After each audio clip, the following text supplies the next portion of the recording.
Welcome to another edition of Guns 101, our video welcome message for new gun owners brought to you by the Self-Defense Radio Network. I'm Rob Morse from Self-Defense Gun Stories. My partner that you can see is Amanda Suffolcool from Eye on the Target Radio. My partner that you can't see, he's behind the camera, that's Paul Lathrop from the Polite Society podcast. We're joined by Chris Cerino.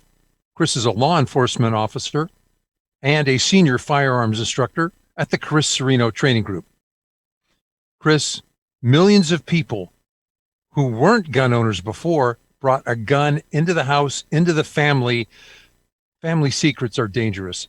Talk to us about the elephant in the room. Well, thanks for having me, guys. It is a big topic, and it is an important topic because there are so many people that have got that first-time gun in the house. And for many, it's like a secret. They bring it home, they're going to hide it somewhere, and they're going to have it in case they need it.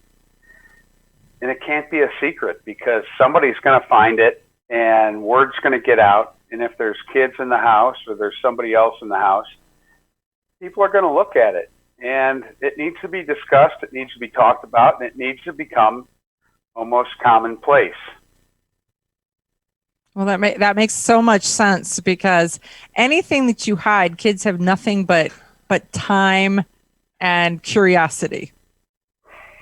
That's true. And we've had guns in the house long before I had kids. My kids are old now, but still, we never wanted guns to be a mystery or something that they wanted and we were going to deny them.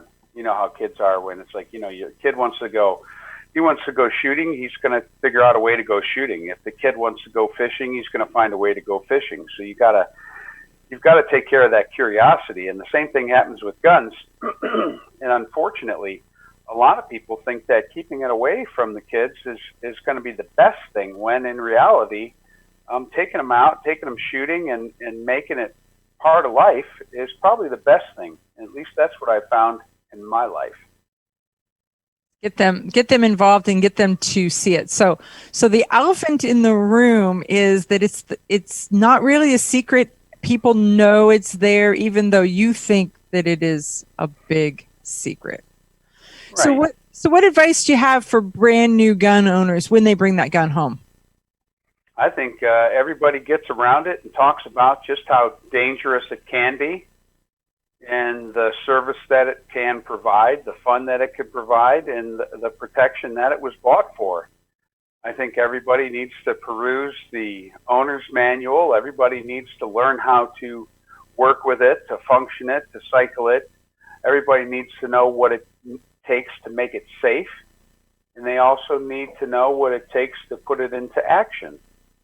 And those are all things that can be done as a family. And if the kids are really enthusiastic about it, you've got to take them out and you've got to go to the range. You got to do something with them. Spend a little time, have them understand their curiosity and get proficient with it. It doesn't mean that once you bring it home that they always have access to it. So you can then secure it away from them, but you can't secure it away from their curiosity. No, you can't. I mean, and you can talk about where you're going to keep it, and you can talk about how you're going to keep it secured and what it exactly is for. Those are all things that kids want to know, and they want to know they have access to it because, heck, they may even have friends over at some point, and they need to know that, hey, if, number one, either we don't talk about, my dad's ringing. Number one, we either don't talk about our gun in front of anybody, or if we talk about it and if somebody wants to see it, or if they're of the like-minded family, then you come to me and we'll all look at it together and we'll do something. We'll look at it, we'll talk about it, and then we'll put it away again. Because they're going to want to show somebody, and they're going to tell people, and you're going to have to address that.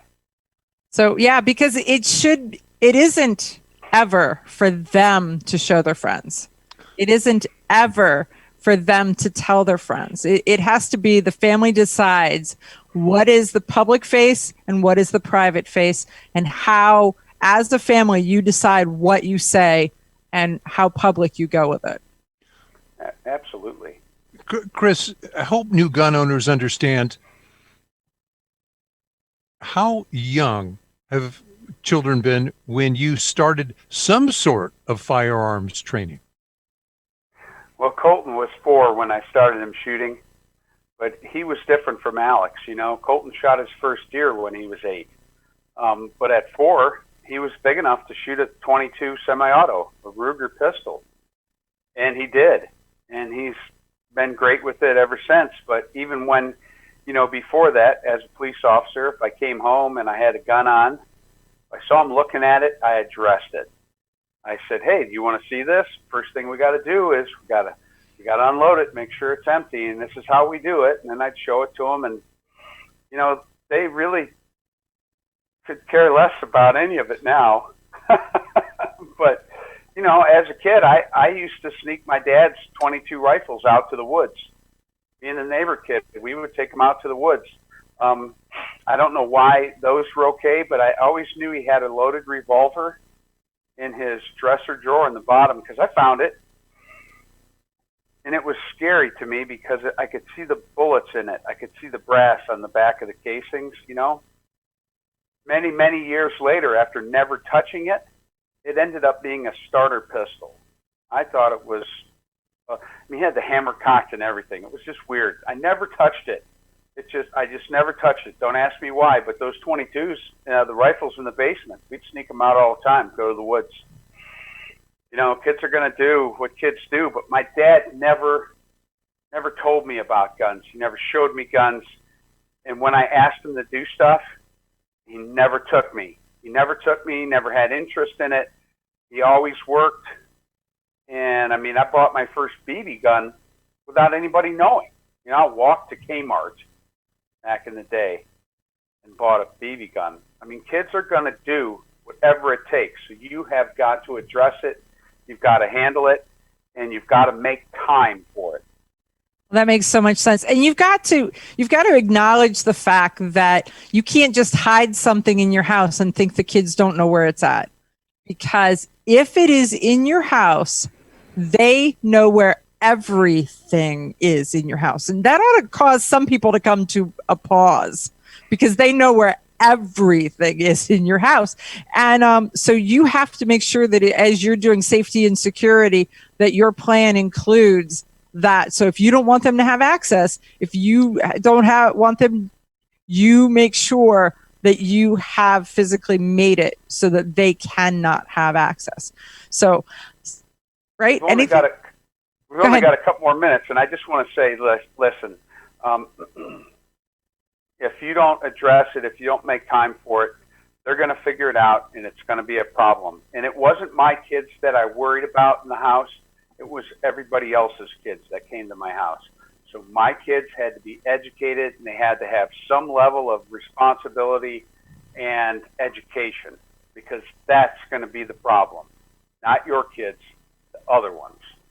Right. And you don't want your kids to be, you don't want any of those things that you could mentally visualize happening to happen to your kids or to the neighbor kids, to anybody that's in your sphere or circle of influence.